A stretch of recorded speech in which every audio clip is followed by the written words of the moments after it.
Халида Маманова – единственная девушка-казашка, которая служила в штрафбате.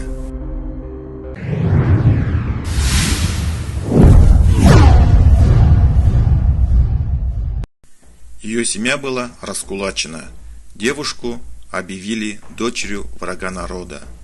На фронт рвалась она, чтобы снять клеймо врагов народа со своей семьи. Но ее все равно не брали. Тогда она написала письмо Сталину, где просила отправить ее в штрафную роту.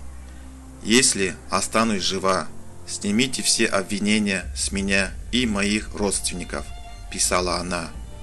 Она внучка знаменитого Турсынбека Маманова.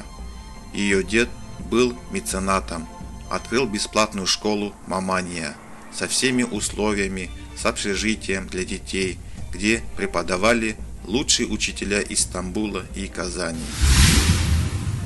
Среди его выпускников Ильяс Жансугуров, алашардинцы Мухамеджан Тынышпаев и Жумахан Кудерин и многие другие. На постройку школы они затратили 20 тысяч, 30 тысяч рублей, пригласили 6 хороших учителей, которые в год получали 2500 рублей, жили в хороших квартирах.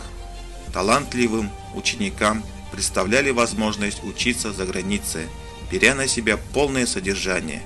Ими были построены первые торговые дома в Ташкенте, Бухаре и Намангане. А также Мамановы финансировали, помогали алашардинцам. Были одним из спонсоров газет «Казак», «Айкап». Даже учреждали конкурс за самый лучший роман.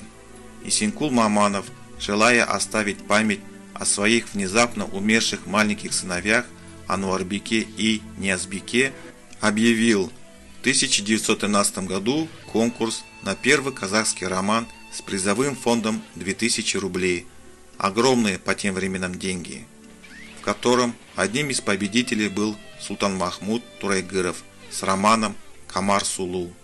Во время репрессий из Мамановых 15 человек расстреляли, 36 отправили в ссылку, объявив врагами народа. Вот такая была семья. Вот такие были казахские баи.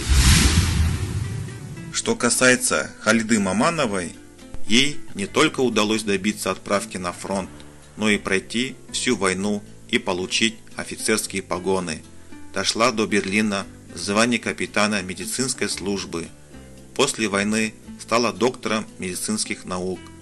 Заведовала кафедрой в Актюбинском мединституте. Работала над проблемами лечения онкологических заболеваний. Скончалась 15 августа 1977 года во время командировки в Болгарию. Утонула в море.